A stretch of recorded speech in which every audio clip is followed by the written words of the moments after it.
Boa noite a todos. Amigos, a gente vai falar sobre Jesus e o amparo aos aflitos contra as influências espirituais. Para nós, médiuns, a gente conhece uma tal de obsessão, né? Então a gente traz esse texto do Evangelho, da doutrina espírita, que trata os ensinamentos, o que Jesus vivenciou, como ele operou naquele tempo.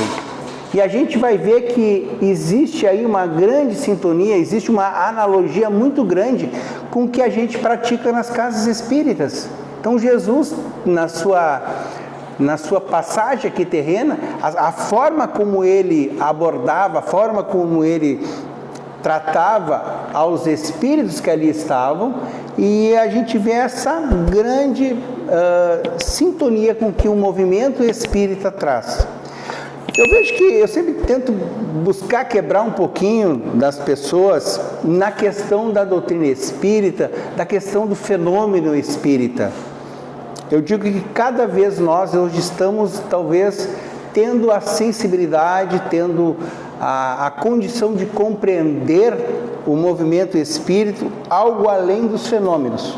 É algo que nos transforma, é algo que nos modifica, é algo que a gente se conecta, aprende e aí vai à prática.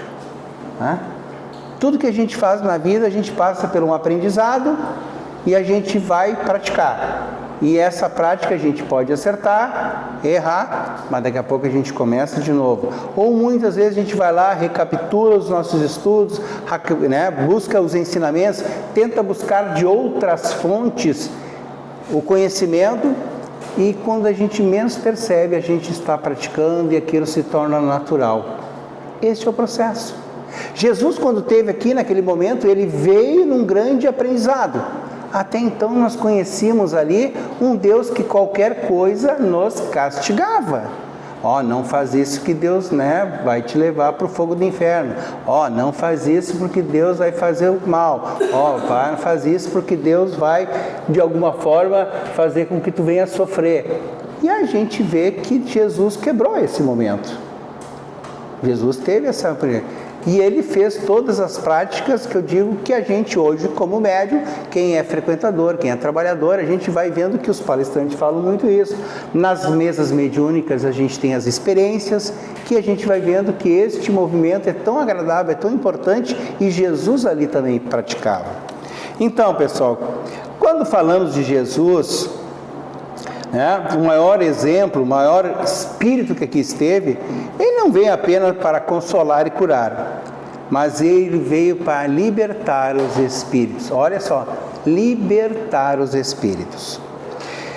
Entre os inúmeros aflitos estavam aqueles que, chamados endemoniados. Olha, ele está com o capeta, A gente vê muito esse nome. Eu gosto muito de Divaldo que sempre conta, que hoje a gente, em algumas crenças, em alguns momentos, a gente vê mais falar no diabo do que em Deus, do que em Jesus, mas isso é uma questão de aprendizado de cada um de nós. Então, na doutrina espírita, nós tratamos esses processos, são chamados processos obsessivos. Nós vamos curar o nosso espírito. Jesus, ele veio curar, nos libertar, tirar aquelas mazelas que nós tínhamos, naquele tempo, como hoje nós nos libertamos. No Evangelho segundo o Espiritismo, no capítulo 6, eles nos recordam: o Cristo consola, mas também esclarece. Olha a questão da doutrina. A doutrina é a fé raciocinada, Ela é a doutrina, é o consolador prometido. Ele consola. Por que ele consola? Porque a gente tem respostas.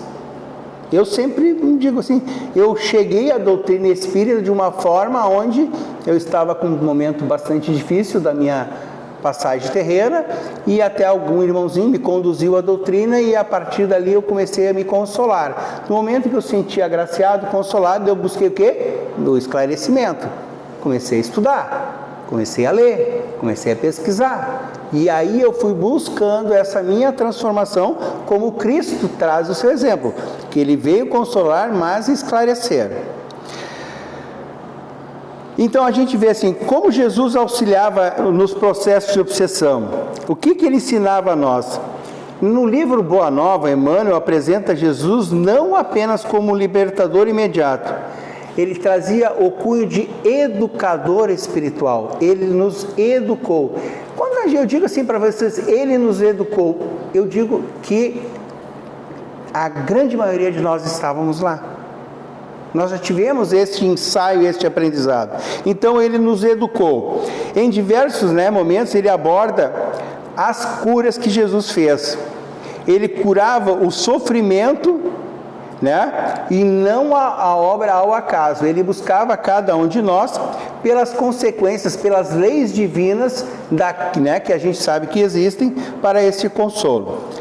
É importante no Boa Nova também que Emmanuel nos ressalta da seguinte forma: Jesus nos mostra, ele não via um obsediado como culpado, ele não via o obsessor como inimigo, mas ambos como espíritos em desequilíbrio.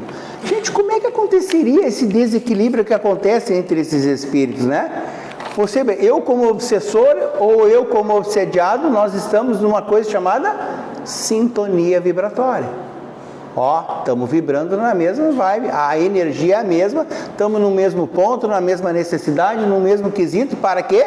Para que a gente possa ser ambos, sofrer esse chamado e ambos por necessidade. A obsessão neste contexto aparece como uma chamada de uma renovação moral, onde o amor esclarece, são os únicos recursos capazes de gerar e libertar. Ou seja, é a forma como nós podemos fazer com que esses irmãos, aqueles que estão em sintonia, gravado por algum momento, trazendo neste processo obsessivo todas essas questões que a gente nos sente unido para esses irmãos. Continuando no livro Boa Nova, Jesus também fazia com que, nos convidava que o Espírito ao reajuste com a lei divina. Ou seja, quando algum espírito está nesse processo de desobsessão, ele está rompendo com leis divinas. Ele também está pecando. Porque muitas vezes a gente acha que quem peca é só quem está na terra. Mas aqueles que estão no mundo espiritual também sofrem desses ataques. Eu vou ler para vocês que é a única questão do livro dos Espíritos que eu sei de cor. Mas na questão 459, a pergunta que Kardec faz é a seguinte: os Espíritos podem influenciar em nossas ações, pensamentos e atos e assim por diante? O que ele responde? Sim, pois são eles que muitas vezes os... Então a gente abriu uma porta para eles, a gente abriu a nossa sintonia, a gente deixou que eles nos abordassem. Então o que a gente vai fazer? Vamos nos tratar, vamos nos curar. E Jesus tinha esse contexto. Nas questões 466 também do Livro dos Espíritos, ele vai nos explicar que a ação persistente do espírito inferior sobre o encarnado, sustentado por uma sintonia vibratória. Ou seja, nós estamos na sintonia, nós estamos na mesma vibe, que nem aquele radinho, tu botou, sintonizou no canal aquele, 107, 100.5, 94.3, que é da Atlântida, a RBS é 93.7, a gaúcha, E assim nós vamos estar sintonizando com algum irmãozinho espiritual naquilo que a gente está vibrando, nós vamos encontrar a nossa turma. Então a gente vai estar nesse processo vibratório por uma questão vibratória. Jesus conhecia profundamente esta realidade espiritual. Ele tinha sempre a sua forma de linguagem para tratar esses importantes espíritos. Mas cabe lembrar, a obsessão ela não é um castigo. A gente vê assim muitas vezes a obsessão como um castigo, mas muitas vezes é uma questão até de necessidade para nós. Como digo, a gente fala e eu comento muito a dor. Se eu não tiver dor, eu não vou buscar a minha transformação. Tem aquele ditado, Por que nós viemos ao centro espírita? Pelo amor, pela dor ou curiosidade. Temos todas as... Mas quando a gente vem pela dor, é esse essa é uma questão a que a maioria de nós acaba chegando. Ou seja, nós sentimos uma dor, nós sentimos um desconforto, nós vamos o quê?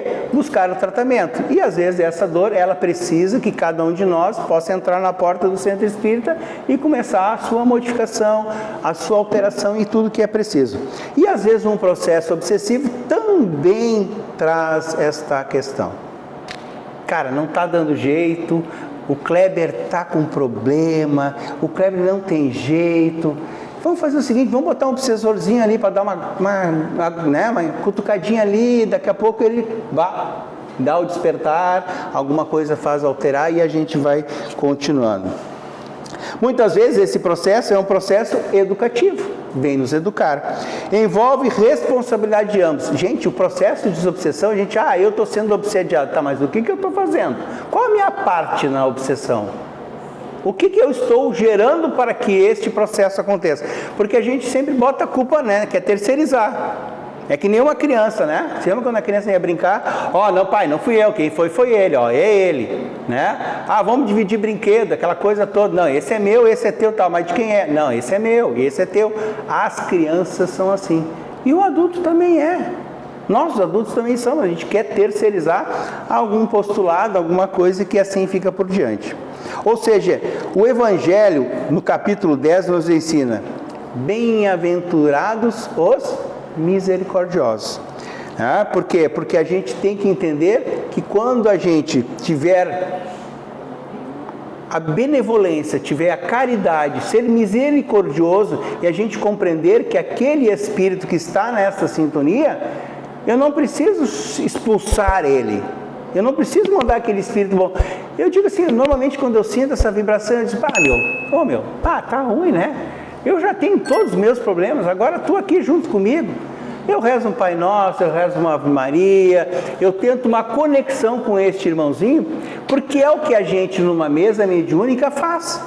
Por que eu não posso fazer? Se eu sentir aquele momento assim, me deu um arrepio, não está legal, um desconforto, eu venho tendo atitudes, palavras, gestos, eu estou buscando, por que eu não faço uma prece? Por que eu não faço uma oração? Por que eu sinto que este irmãozinho não está legal? Reza um Pai Nosso para ele, reza uma Ave Maria, abre o livro do Evangelho, faz uma leitura para ele. Como aqui nós estamos aqui, a gente vai dizer, nós somos um grupo, né, que agora verão, está calor, estamos um grupo pequeno. Gente, mas o que tem de espírito aqui dentro é uma coisa maluca. É gigantesca. Então a palestra, o momento que a gente abre a espírita não é exclusivamente para os encarnados, mas contempla aos desencarnados também, que vêm buscar esta fonte.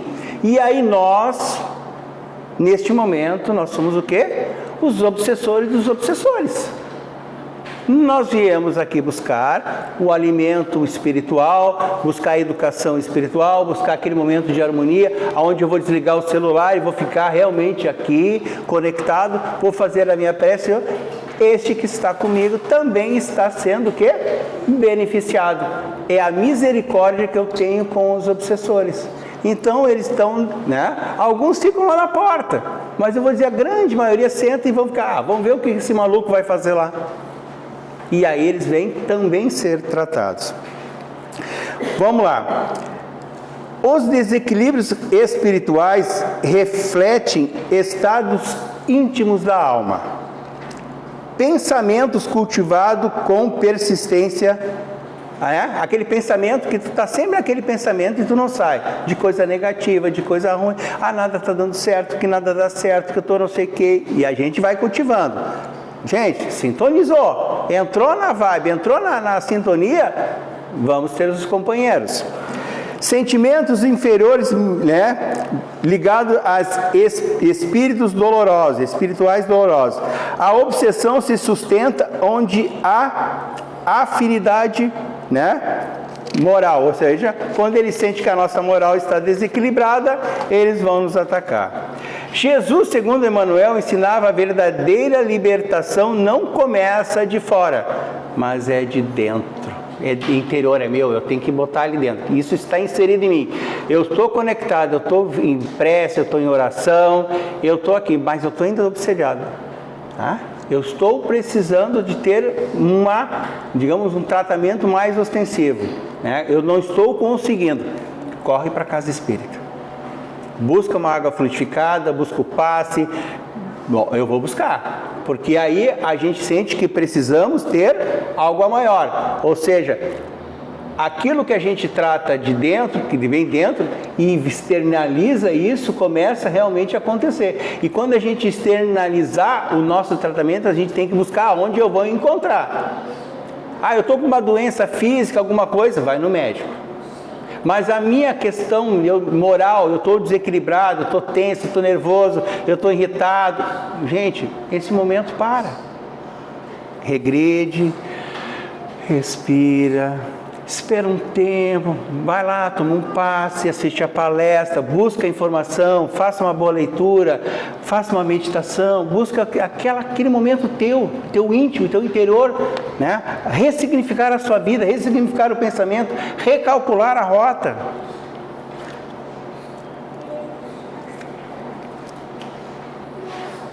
A cura espiritual, portanto, exige vigilância sobre os pensamentos. Não pequeis nem por pensamento. Disciplina das emoções, esforço contínuo no bem. Esses são todos os ensinamentos que a gente recebe, isso tudo Jesus falou naquela época, e a gente encontra nos livro do Evangelho, Boa Nova, Livro dos Espíritos, todos eles estão sempre falando, estão sempre dizendo, e é tudo que Jesus praticava lá. Ele trouxe esses ensinamentos. No Livro dos Espíritos, na questão 909, quando Kardec pergunta como podemos vencer essas más inclinações, né? Como é que a gente faz para vencer as más inclinações, né? Esse é a pergunta clássica, aquela que diz, né? Como tu conheceis o bom espírita? Pelas forças que ele faz para dominar as suas más tendências. Então a gente domina, né? Eu costumo assim, não quero assustar vocês, mas eu sempre digo para as pessoas assim, né? Quem eu sou, quem eu fui, quem eu era, tá? Quem quer saber da vida passada, levanta a mão. Quem foi? Tão esperto, né? Não quero saber, mas eu sei, e isso é ruim, não é legal. Mas eu sei que o meu sentimento hoje, que eu diria que eu domino as minhas más tendências, era botar todo mundo no paredão e metralhar todo mundo. É um sentimento que a gente tem, que eu fazia no meu passado, porque eu sei de várias das minhas encarnações. Hoje o que eu faço, eu domino as minhas más tendências. E como é que a espiritualidade me dominou? Bota ele no centro espírita, porque aí começou a minha... trabalhar a minha forma, a minha moral, a minha conduta. E às vezes eu conto a história, contam a história de reações minhas, mais jovem, que a gente tinha a prepotência, coisas erradas, palavras grosseiras, e a gente vai tentando dominar isso. Então a gente hoje não metralha mais ninguém, tá? Por enquanto. No Evangelho segundo o Espiritismo, Jesus conta uma história do homem de Gadara. Eu acho fantástica essa história. É uma narrativa muito maravilhosa, e eu diria, quem puder procurar, o homem de Gadara, ele era um ser que ficava naquele período em que todos chamavam ele de louco, de maníaco, que ele era um demente, não chegue perto dele, ele é um maltrapilho, o cheiro dele exala coisas horríveis, as feições dele rudes, a roupa suja, não chega perto dele, né? Então aquele povo criava o que a gente sabe dessa linguagem coloquial, que não difere nada de hoje. Então qual foi a postura diante daquele ser? O que Jesus via naquele espírito que estava ali? Não era um homem que seria material, ele via ali um ser espiritual. Ele não via ele como um louco, ele não via ele como um criminoso, como todos ali relatavam, Ele não via ele como um espírito, que poderia ser rudimentar, porque ele trazia palavras rudimentares, ele tinha afeições rudimentares, mas ele não praticava. Então, Jesus vê um espírito com aflição, com necessidade. E ele se aproxima deste espírito e demonstra uma autoridade moral. Ele chegou moralmente ali e começa a conversar com ele. E conversando com este espírito, ele conversava com quem estava na volta dele. Ele estava trazendo a todos aquele espírito e os que ali o acompanhavam, os ensinamentos, aquilo que aqueles espíritos precisavam. O que faz então? Jesus jamais nos impôs nada por força, mas pela sua forma, a sua conduta e a sua apresentação e a sua evolução moral.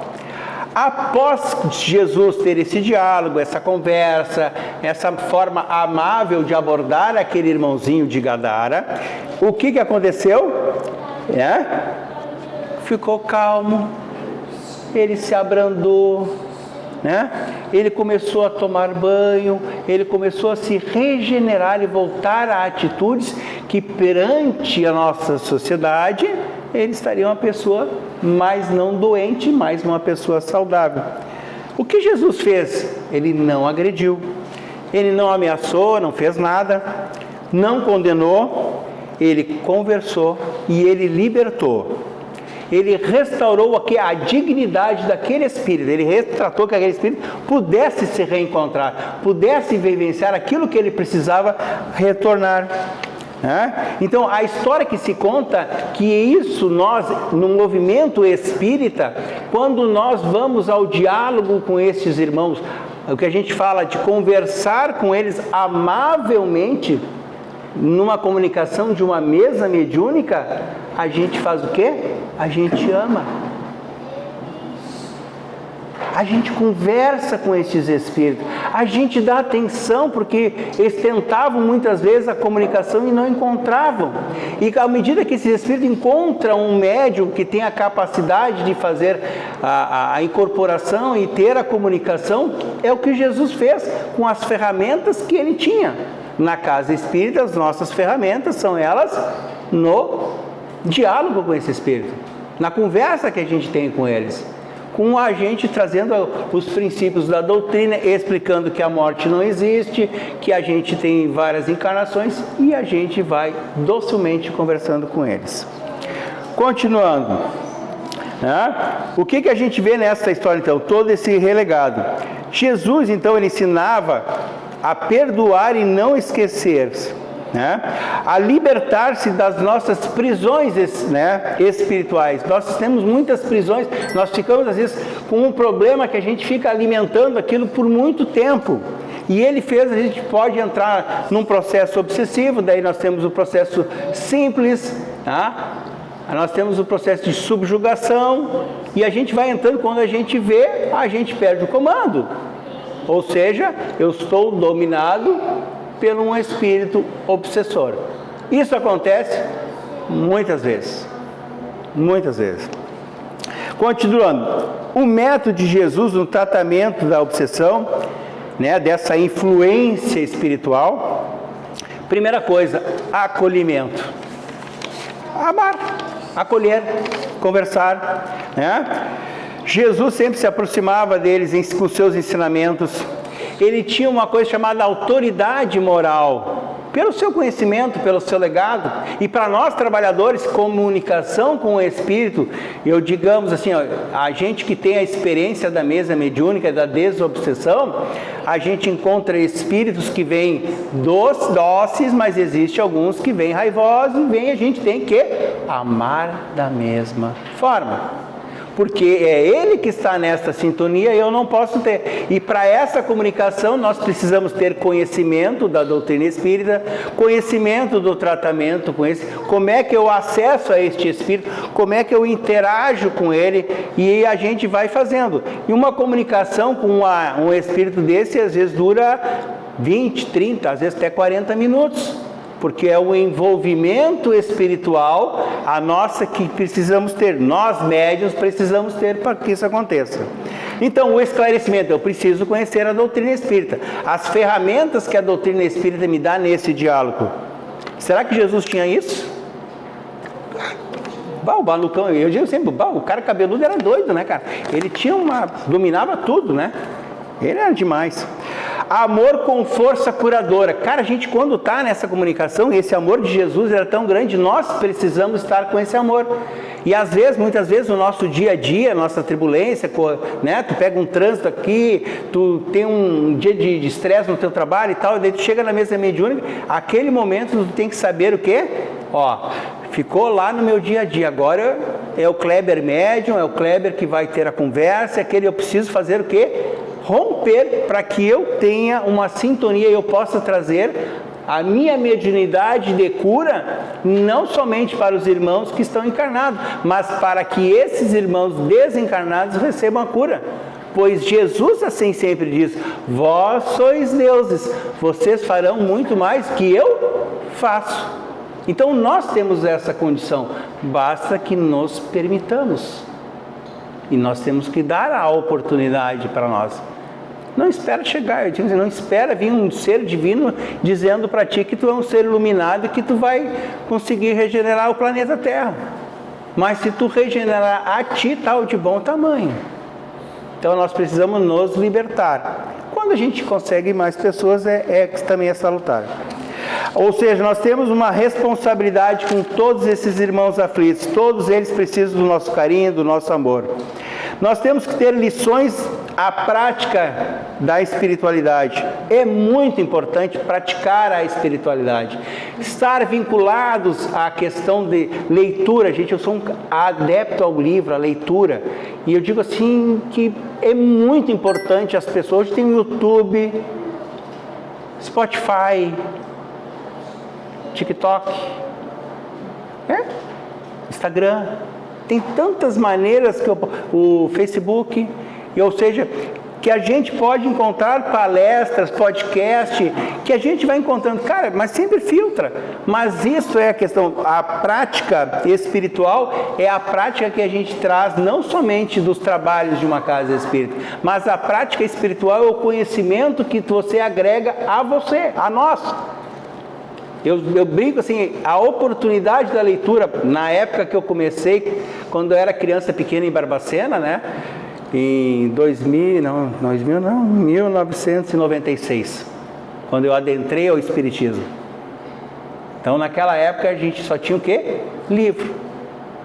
E a prática da leitura, ela é uma conquista que a gente tem. Então a gente precisa desta prática, mas hoje nos oportuniza tantas outras ferramentas que a gente pode agregar. Mas sempre que possível, a leitura é sempre indicada. Ela é um tratamento eficaz, muito importante. E eu digo, nunca percam a oportunidade de ler. Ela alimenta não ao corpo, mas alimenta ao espírito. E todos os nossos amados obsessores que a gente ama de paixão, com carinho, com toda a benevolência, tu está lendo um livro e ele está lendo contigo. Daqui a pouco, né, ele vai romper este laço e vai saber entender aquilo que nós aprendemos, ele aprende com nós. Eu tive uma experiência em Natal. O trabalho que a gente pratica no Mensageiros, para quem não sabe, em 2007 a 2010 eu estive morando lá profissionalmente, trabalhando, e eu aprendi o trabalho que se pratica no Mensageiros. Passado 1 ano e meio, quase 2 anos, eu tive a proposta de um espírito que diz, acabou o seu tempo aqui, agora você volta à sua terra e você vai montar uma casa e o mesmo formato que tem aqui. E eu disse, que processo obsessivo. Né? Ou seja, é uma necessidade para que a gente se transforme. E aí, a partir daí, eu comecei a ler, como pudesse eu estar me transformando e eu pudesse estar melhorando. Então, quando a gente tem alguma proposta nós precisamos preparar o ambiente terreno, o ambiente espiritual. E a maneira disso é a nossa conexão com a leitura e com isso que nos transforma. E eu convido sempre aos irmãos, a prática de leitura é a melhor coisa que a gente faz para o nosso espírito e para a nossa alma. E é a forma que a gente trata esses irmãos. E lá nesse trabalho eu tinha uma senhora que era uma senhora funcionária pública, muitos anos na doutrina espírita e tal, chegou um momento que ela estava num momento bem estressante da sua vida profissional, né? Marido incomodando, que vocês nunca viram isso, né? Ai, marido é a coisa melhor do mundo. Aí filho, então, né? Daqui a pouco a gente começou a ajudar ela, tratamento, desobsessão, daqui a pouco um médium recebe um espírito. E aí o espírito chega assim, pelo amor de Deus, me afasta dessa mulher que eu não aguento mais, ela não para de rezar 1 minuto. Observem só a grandeza que é um tratamento, a escola que é. Então, nesse momento a gente vê que o quanto a nossa prece, o quanto a nossa oração, o quanto que a gente está orando, que a gente está tratando a nós e tratando os nossos amados espíritos, que não estão ali nos obsediando, estão nos dando uma oportunidade. Para encerrar, eu normalmente não tenho o hábito da leitura, mas eu quero trazer essa mensagem que eu acho bacana. As curas de Jesus não tocam apenas o corpo, elas tocam a alma. Ele nos ensinou que toda dor é um pedido de luz e que todo sofrimento pode transformar quando encontra o caminho do amor. Ao acolher Jesus, curava. Ao esclarecer, ele liberta. Ao amar, ele renova a vida. Hoje, seguimos aprendendo com o Cristo, que ajudar a si mesmo é vigiar os pensamentos e educar os sentimentos. E escolher o bem, mesmo em silêncio. Quando nos transformamos por dentro, nos tornamos instrumento da paz por fora. E sem perceber, curamos ao consolar, libertamos ao perdoar e ajudamos ao amar. Que a luz do Evangelho nos inspire a curar as nossas próprias sombras, a ser a presença da esperança na vida daqueles que caminham conosco. Que a paz de Jesus esteja com a gente. Uma boa noite.